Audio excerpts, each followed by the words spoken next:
Jennifer Ware, Savannah McCorvey. Danny Love. Christy Thomas. thank you. Yes, go ahead. We are often tasked with opening facilities in other states. Because of this, we all understand that doing businesses in other states comes with its own set of challenges. Today we have been tasked with opening a business in another country. This country is Saudi Arabia. This has a lot of the same challenges that opening businesses in another state has, except now we're add one more layer of complexity, and that is the different cultures. So today we're going to discuss doing business in Saudi Arabia. There's four general areas that I'm going to touch on today. The first is social customs, then political patterns, economic norms, and then business attire and food norms. The first one is going to be social customs, and I have three subpoints on this one. The typical workday hours and the work week, typical greetings for businesses, and then punctuality. The typical workday in Saudi Arabia is different than it is here in America because they are based in the Islamic religion. And because of this, Friday is their holy day. So their business work week actually starts on Saturday and runs through Wednesday, as they take off Thursday to give themselves a weekend of the Thursday and the Friday of the holy day, kind of like our Saturday and Sunday. The business hours throughout the day are kind of planned around they have 5 daily times of prayer. It's morning, noon, afternoon, and then evening, and there's at night. So their work hours are from 8 to 12, 8 a.m. to noon, 12, and then they start again at 3 p.m. to 6 p.m. So anytime we have any kind of meetings or anything that we need to do, we need to make sure that we're aware of that custom, that they're always going to be closed on Friday because it's the holy day, and then try to plan around their hours that they're in the office. The typical greeting for businesses is just like it is in America, is shaking hands. A couple key differences. One, if there's female business, Saudi Arabian people in attendance, for us, the women don't shake the men's hand. The women, it's custom for them not even to extend their hand to the male Saudis. Another one is when we do go to shake their hands, you start with the senior most person in the room and you go counterclockwise and you shake each person's hand in the room. Another key thing is that Saudis stand closer to you when they're talking to you. That's not as typical in America. We like our space, but Saudis stand a lot closer and they actually touch you more on the shoulder or the hand to emphasize points. And it's also, you need to be careful not to draw away from them if they happen to touch you because they can deem that as being offensive. And the last one's punctuality. The Saudis are less time-based than in America. Even if you have an appointment at, say, 8 p.m., they may not show up till 8:30. It's more a time frame than an actual certain time. And that also means that their deadlines are less strict, that they're just less time-based than we are here. And they kind of think that stems from the Saudis being in the vast deserts back before the businesses really started booming, and they just really didn't know when they was going to be able to show up on time, so they would say they would be there about this time. The next area I want to go over is the political patterns, which is the political power structure of Saudi Arabia. It is a monarchy based on Islam, which means it has a king. Today that king is King Salman. The next in line is the crown prince, which is appointed by the king, and he helps him fill the day-to-day duties. The Council of Ministers is also like what they call the cabinet. There are 22 governmental ministries, such as like agriculture and commerce, kind of like we have here in America, and they help him run the country. The next layer underneath that is the Consultative Council. They are charged with establishing laws and maintaining the existing laws in the country. The next layer down in the power structure is the provincial government. They have 13 provinces in Saudi Arabia, and each one has a governor and then a council that helps them run each province. and their judicial system is based on Islamic law. The next area I want to go over is the economic norms, and then there's 3 sub-points I'm going to make here. One is the principal exports, the private sector, and then socialization in business. Their top 5 exports are all petroleum-based, with crude petroleum accounting for 78% of all their exports that go out. Their other exports include plastics, metal goods, construction material, and electrical appliances.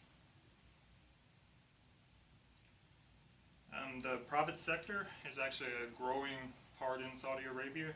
It makes up 48% of the nation's gross domestic product, which translates to roughly $248 billion.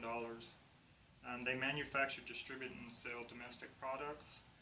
And the private sector is also directly related to the oil, because it's so petroleum based that when the oil, right now the oil prices are down, and that has slowed the private sector, because a lot of that is still based on petroleum. Socialization in business. Small talk is very important in Saudi culture.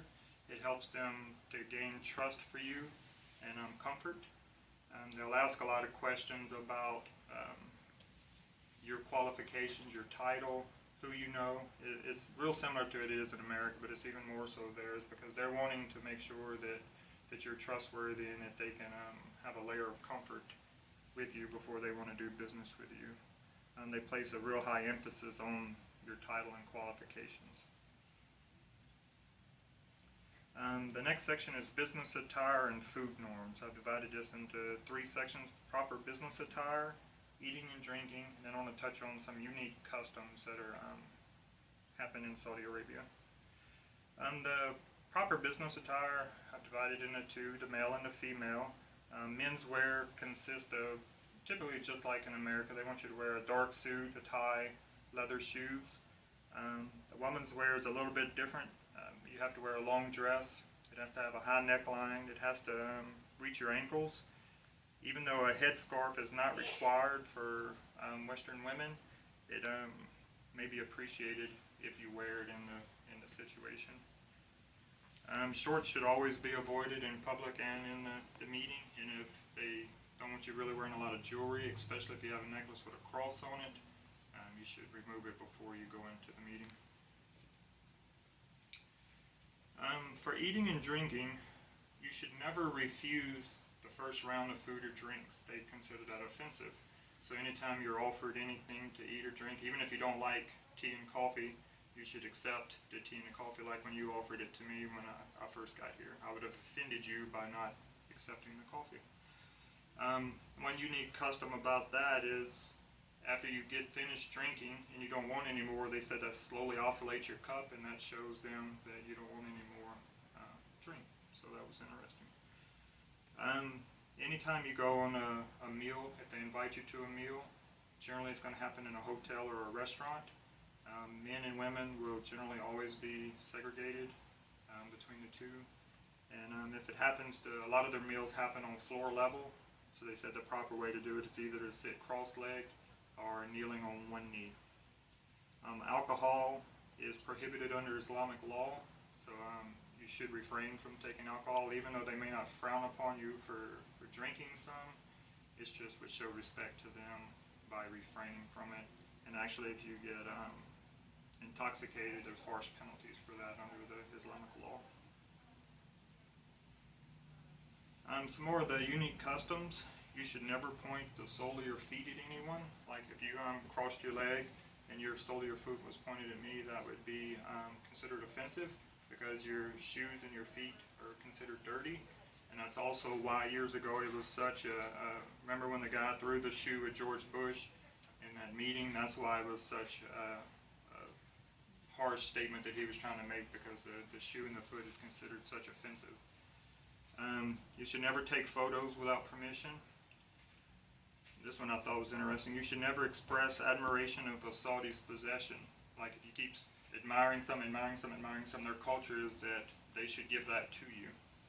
So you should never express too much of that. The prayer times, which I mentioned earlier, are listed in a newspaper daily. So if you need to conduct business, you need to set up an appointment, you can always look at in the newspaper and it'll have the exact times of when the prayer is going to be. You should avoid that because they're going to be stopping to observe that. Missed appointments are not a big deal for them, and that stems from what I mentioned earlier about they feel it's because of them being in the desert originally. A lot of times they just don't miss it, even though we should make the appointments a long time in advance. If they cancel it or show up late, then to them that's not that big of a deal. So we have to be very flexible in dealing with them. And the last one is always use your right hand. They consider the left hand unclean. So even if you're eating with a spoon and you need to do some with a fork, you need to lay down the spoon with your right hand, pick up the fork with your right hand. Anytime you hand somebody an object, you hand it with your right hand. You shake hands with your right hand. You just have to be real careful not to use your left hand at all. And so that's a lot of the differences of doing business in America and Saudi Arabia. It can be very lucrative, and they're supposed to be really open to Westerners coming in and doing business, but we just have to make sure that before we move into it, that we do a lot more research on it and make sure that we understand everything in their culture. Thank you all.